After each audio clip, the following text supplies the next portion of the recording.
Passando aqui apenas para parabenizar o programa Opção para a Vida, que nos seus 30 anos tem levado a mensagem de Deus para toda a nossa cidade e o estado da Paraíba como um todo. Parabenizar também o pastor Bosco na condução e nessa programação tão importante.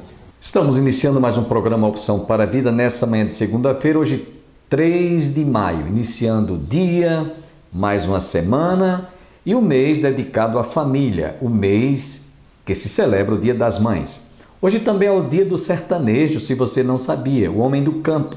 Nós parabenizamos a todos por este transcurso, tanto pela liberdade de imprensa, que aliás nós vamos orar para que nós continuemos desfrutando dessa liberdade de comunicar o direito de ir e vir.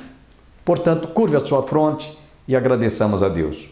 Obrigado, Senhor, por este dia que Tu estás acrescentando à nossa existência, pelo privilégio, pela oportunidade que temos de transmitir, de comunicar a Tua palavra. Te louvamos por este dia da liberdade de imprensa, que nós possamos continuar com essa porta aberta para comunicar, para transmitir a Tua palavra. É o que nós te pedimos, agradecidos mais uma vez, em nome de Jesus. Amém. Quero deixá-los agora com o reverendo Hernandes Dias Lopes e também o reverendo Jeremias, trazendo da sala de prosa o tema muito importante que vai ajudar a todos. Lugar de bênçãos. Oi, gente boa! Que o Senhor Jesus te abençoe e te guarde. Maio, família amada. A conversa de hoje é sua família, um lugar de bênção. Aleluia. Espera aí, hein? Tamo junto.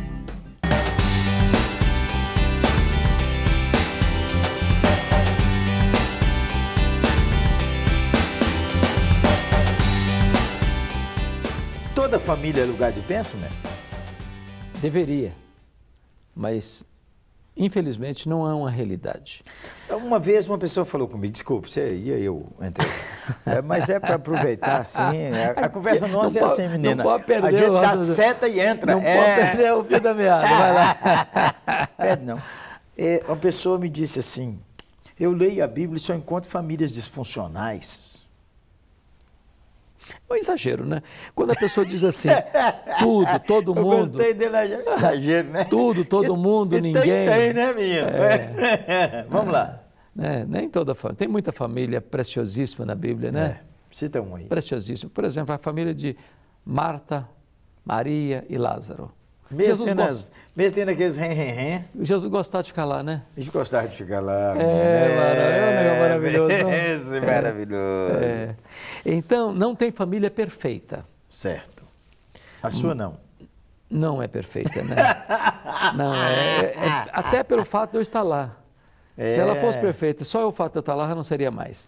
Você viu aí? Então reclama da sua não, beleza? Reclama não. Você está aí, ué. Eles estão aguentando você aí na mesa. Então, é a sua família. Gostei dessa aí. É a sua família. É a minha família. Que precioso é dizer assim, você apresenta a sua esposa, seus filhos, o Bento, seu neto. Essa é a minha família. Que coisa rica. É precioso demais. Precioso demais. Eu acho que tem um outro aspecto. Às vezes, a gente tem a tendência do chamado síndrome, o mito da grama mais verde. A gente olha por cima do muro, assim, aquela grama lá está mais verde que a minha. É melhor. É melhor.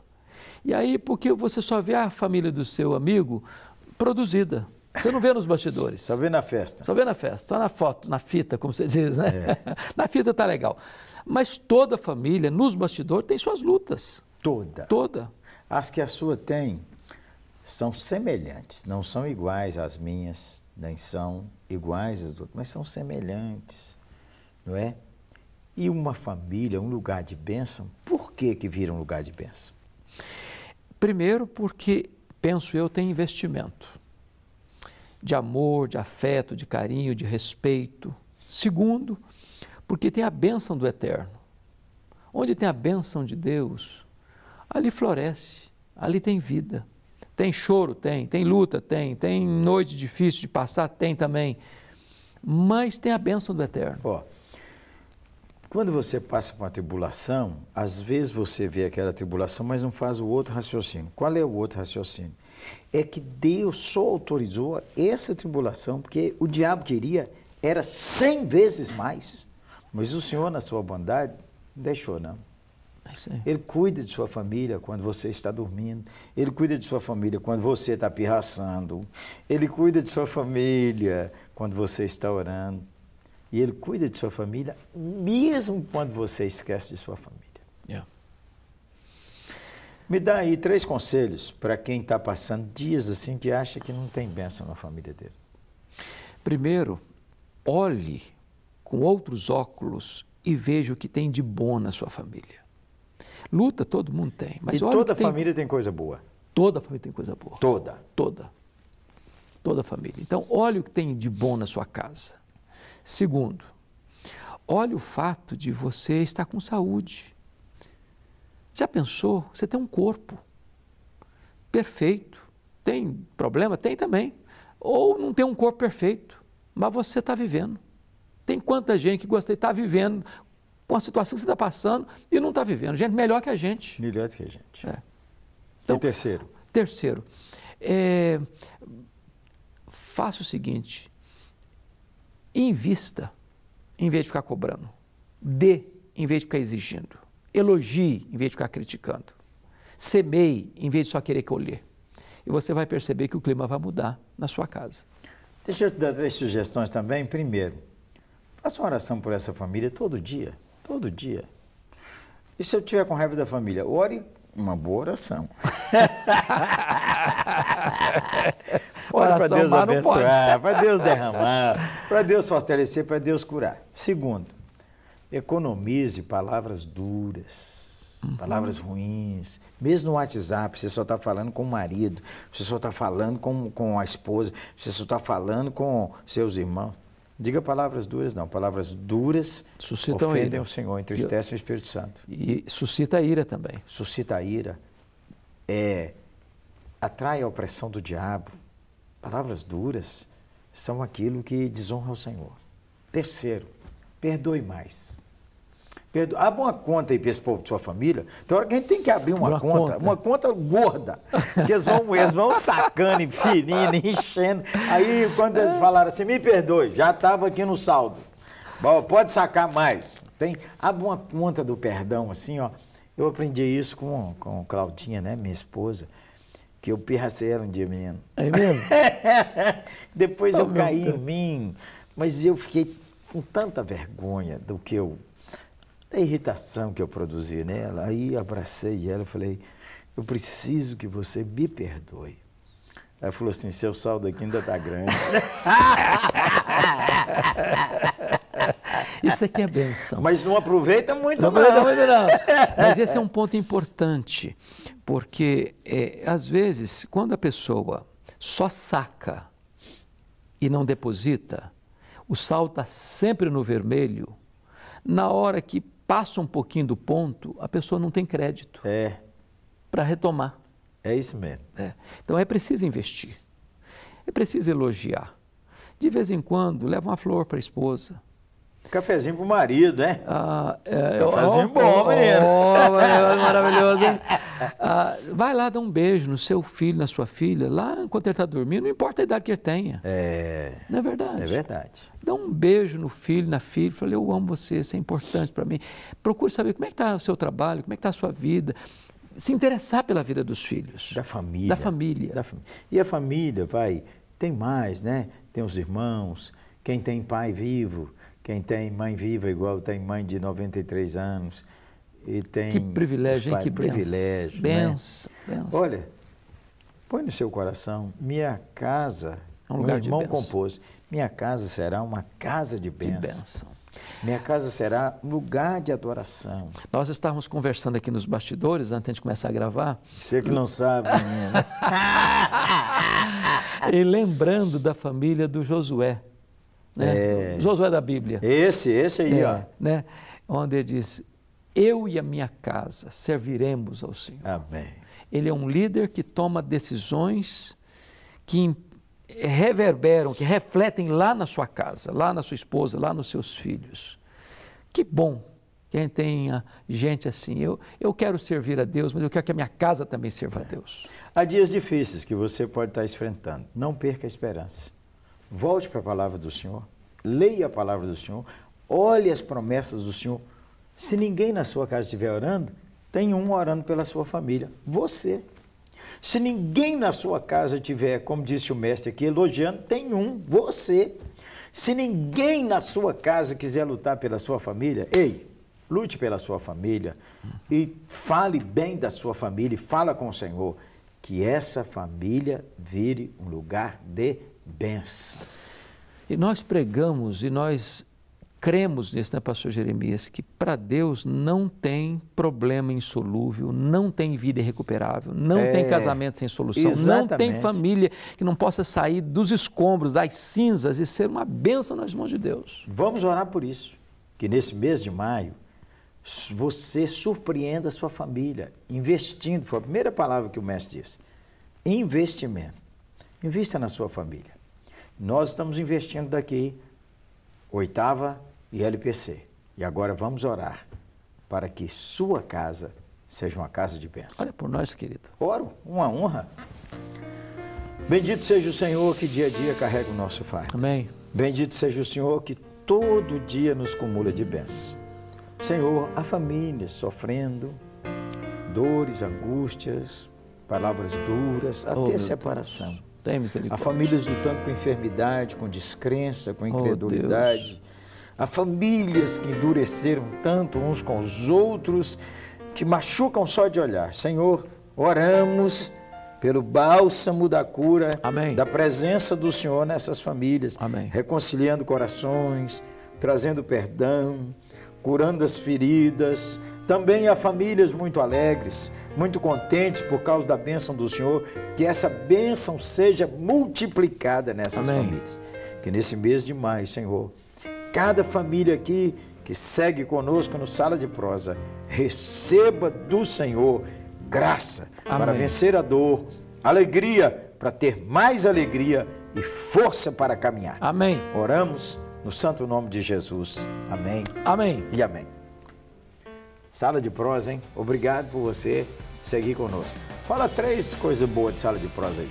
Rapaz, primeiro que é o papo mais interativo do Brasil. E essa risada brutal, menino? É boa, boa, boa. Segundo, é que a gente convida as pessoas para refletirem com a gente sobre as coisas mais lindas e preciosas da vida. Isso. E terceiro, que essa é uma sala onde nós aprendemos uns com os outros. É boa, boa, boa. Siga conosco, ó. Siga nas redes sociais, tá aparecendo aí na sua tela. Ore por nós, compartilhe com seus amigos, porque dedicadamente a LPC, que é uma agência missionária a serviço do reino de Deus para atender você, a igreja, a sua empresa e ser uma bênção na sua vida. E a 8ª Igreja Presbiteriana de Belo Horizonte. Um lugar para você e sua família. Uma igreja bíblica, contemporânea, acolhedora de pessoas, presente em BH e parceira na evangelização do mundo. Aguardamos você. Um abraço, hein, gente boa? Deus abençoe sua vida. Deus abençoe.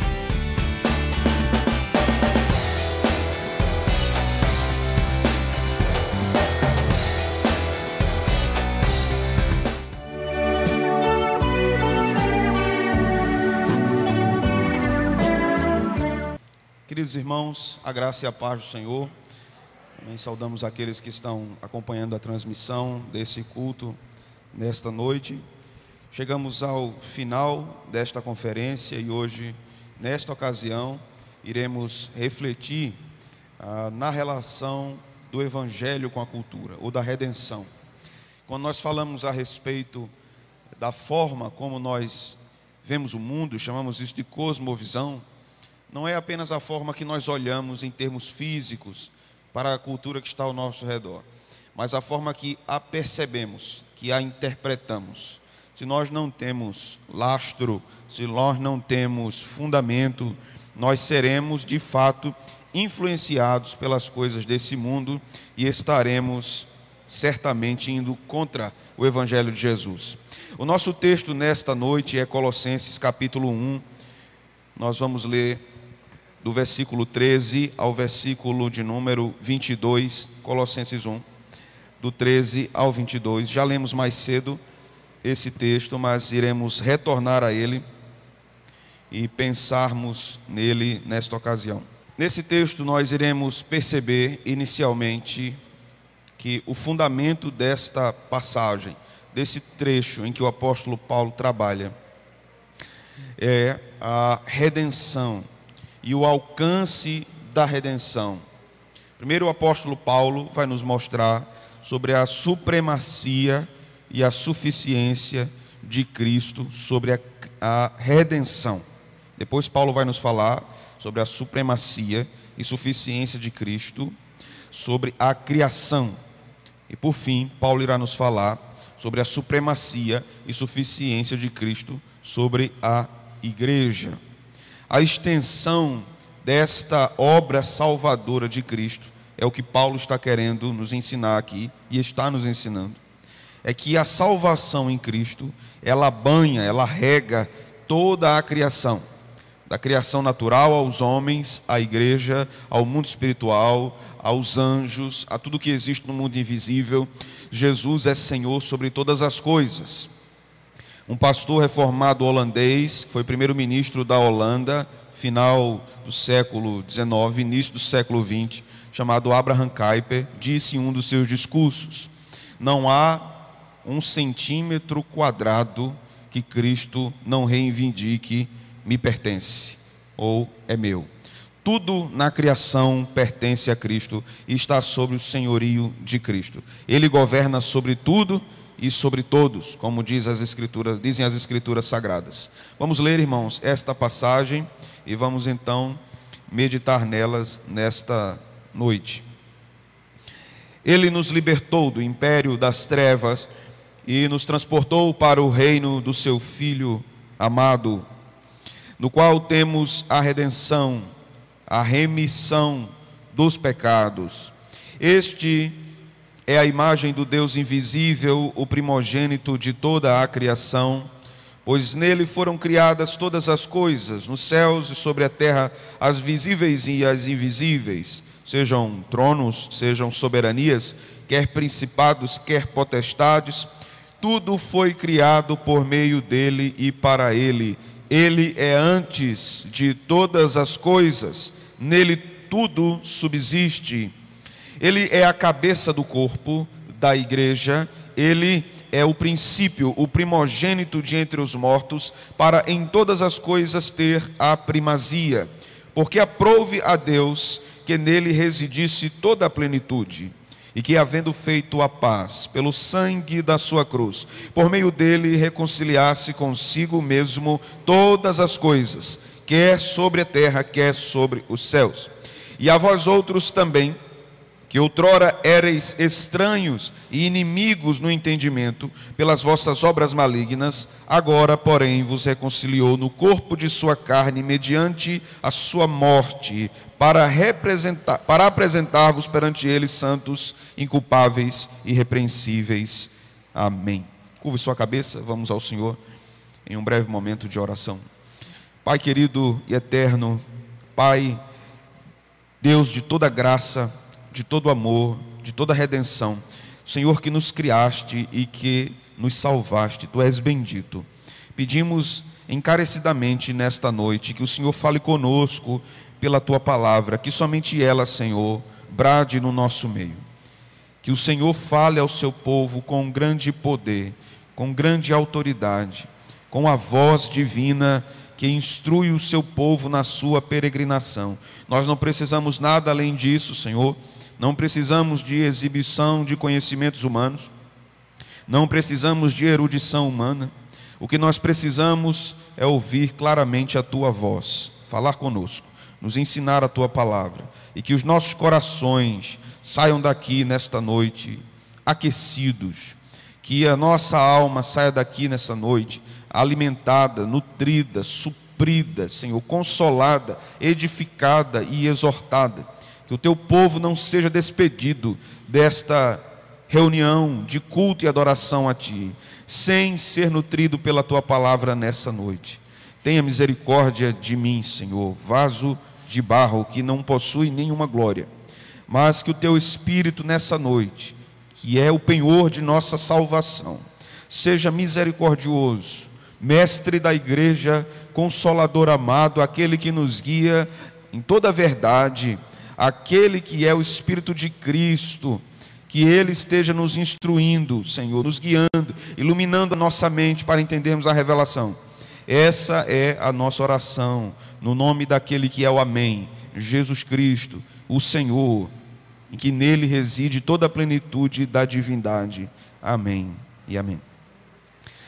O assunto da redenção é presente em toda a Escritura.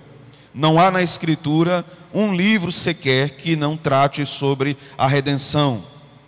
A dicotomia que é estabelecida nos nossos tempos, de que o Antigo Testamento, de fato, só se resume à lei de Deus, e que o Novo Testamento se resume à graça de Deus, esta afirmação não é coerente, não é fiel ao que as Escrituras verdadeiramente nos mostram. A mensagem de redenção e de salvação está presente em ambos os testamentos. Se não for assim, os nossos irmãos do Antigo Testamento não seriam salvos. A graça está presente de Gênesis a Malaquias, e a lei também está presente de Mateus a Apocalipse. Quando nós lemos sobre isso nas Escrituras Sagradas, temos a fundamentação devida para entendermos o que a Escritura diz sobre a redenção e como isso é importante para a forma que nós vivemos no mundo e que nós nos relacionamos com essa salvação. A salvação não é algo meramente particular, interior ou privado. A salvação, sua obra em Jesus na cruz, é algo público, podemos dizer cósmico, que alcança toda a criação. Por exemplo, quando nós lemos Êxodo capítulo 20, versículo 1, a lei de Deus, os 10 mandamentos, o texto nos diz assim: eu sou o Senhor teu Deus. Lembram disso?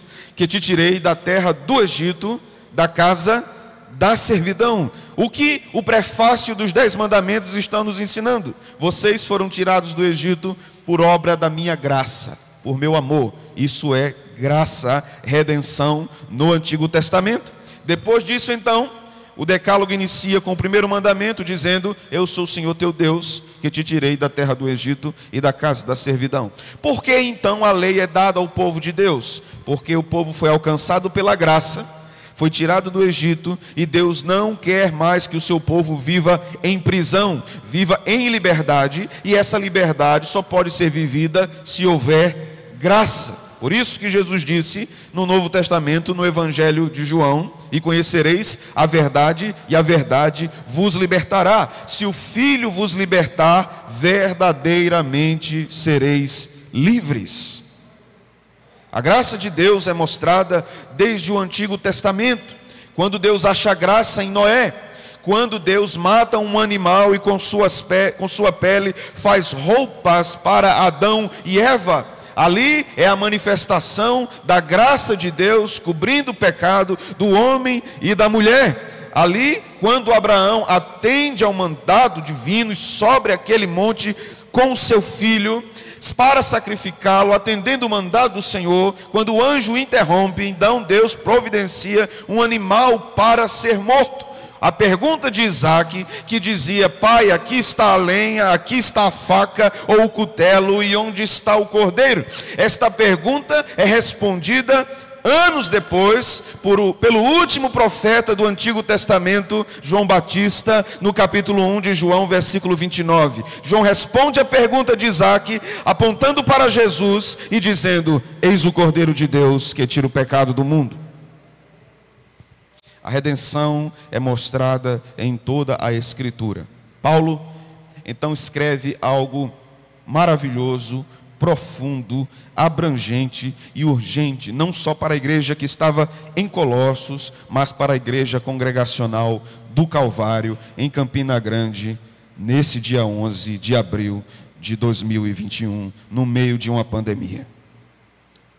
Paulo estava preso escrevendo para as igrejas de Filipos, de Colossenses, aos Efésios, também escrevendo para Filemon, que era membro da igreja de Colossos. Paulo nos ensina aqui sobre o conhecimento de Cristo. Qual era o problema que estava acontecendo na igreja de Colossos? Primeiro, esta era uma igreja que foi plantada e foi ensinada por um fiel ministro chamado Epáfras. Paulo fala isso no capítulo 1, versículo 7. Epáfras era pastor dessa igreja. Alguns estudiosos acreditam que Filemon era presbítero nessa igreja também. O contexto era que nessa igreja existia uma heresia, chamada heresia colossense pelos estudiosos. Nesta igreja, os falsos mestres tentavam ensinar que o povo deveria buscar, deveria orar a Deus, pedindo a intercessão de anjos. Que o povo deveria praticar o ascetismo, se abster de algumas coisas, de alguns alimentos, para que fosse santificado. Os falsos mestres ensinavam que o povo deveria seguir as leis cerimoniais judaicas, como as festas religiosas de lua nova, dos sábados e as festas que o povo de Deus seguia, não acreditando então esses falsos mestres de que o cumprimento dessas festas havia se realizado em Jesus. Jesus é o cumprimento dos mandamentos cerimoniais do livro de Levítico, do livro de Êxodo, do livro de Números. Jesus é o cumprimento das leis cerimoniais. Mas eles ensinavam que a graça não era suficiente para que o povo de Deus fosse salvo e vivesse por ela. É a essas heresias que Paulo está dando resposta. Eles descentralizavam Cristo do Evangelho e davam uma série de normas, de regras, de recomendações, e o povo deveria viver daquela forma, para que fosse salvo ou merecedor da salvação em Jesus. Havia também um questionamento sobre a própria natureza de Jesus, ou as naturezas de Jesus ser humano e ser divino, visto que havia uma influência da filosofia platônica ou neoplatônica nesse período, que afirmava que não era possível Deus haver encarnado, não era possível ele ser Deus e homem, visto que no pensamento da filosofia platônica a matéria era má e as coisas excelentes eram espirituais. Então Deus não poderia ter tomado forma, matéria, porque isso seria uma contradição, visto que a matéria era má. É interessante que muitos cristãos ainda hoje adotam um tipo de teologia platônica, achando que a matéria é má e que o corpo não serve para nada. Ao contrário, a Escritura nos diz que o corpo é templo e morada do Espírito Santo, que o corpo é importante para a teologia cristã, visto que na volta do Senhor o corpo será ressurreto. Deus cria o homem completo na parte material e imaterial e coloca num lugar físico, no jardim do Éden. Essa foi a intenção desde o início. Mas há algo importante a considerar, meus irmãos, que visto que o primeiro Adão caiu, e ele foi o cabeça federal, que arrastou com ele toda a humanidade, uma vez que ele caiu, e como ele era o representante pactual da raça, ele quebra um pacto chamado pacto de obras, que é firmado por Deus dizendo que se você comer da árvore do conhecimento do bem e do mal, você irá morrer, visto que se ele cumprisse esta ordem de Deus e não comesse da árvore do conhecimento do bem e do mal, ele passaria por esse período probatório em tese e não mais seria alvo da morte. Adão quebrou esse pacto, Adão pecou, Adão comeu o fruto. A grande questão não era morder o fruto, a grande questão era a desobediência ao que Deus estava dizendo, e a atitude de Adão e Eva, na verdade, estavam afirmando de que o ensino de Deus, ou viver com Deus, não era suficiente para a felicidade humana. Era necessário que a humanidade tomasse os seus próprios passos, de forma independente e autônoma. Assim, então, seriam felizes. Será que os homens não se portam do mesmo jeito ainda? Acham e dizem que são donos dos seus próprios narizes. A igreja de Jesus precisa sempre entender e rememorar que nós não somos nossos, nós não somos os nossos donos, temos um dono, fomos comprados por preço de sangue. Disse o apóstolo que não fomos comprados nem por ouro, nem por prata, nem por pedras preciosas, mas pelo precioso sangue de Jesus Cristo. A moeda que foi paga por nós foi nada menos do que o sangue de Jesus na sua morte na cruz do Calvário. Acredito que você foi profundamente abençoado através da mensagem transmitida pelo reverendo Magno, que foi o orador da 10ª Conferência Teológica em nossa igreja. Tenham todos um bom dia e até amanhã, se Deus quiser. Neste momento eu quero parabenizar o pastor Bosco por tão grande esforço que ele tem feito para levar a palavra através do programa Opção para a Vida, um programa que anima, que fortalece o povo e que nos alegra e traz muitos benefícios para a nossa alma, para que a gente seja fortalecido toda essa década. Eu agradeço muito a ele, porque ele tem se esforçado e vale a pena, porque a salvação, a alegria, a paz e o envolvimento com a palavra, com o poder de Deus nas nossas vidas, a cada dia nós somos gratos a ele e a Deus primeiramente, que ilumina ele para todo dia ter uma palavra de vida e fortaleza para nós. Eu agradeço em nome de Jesus.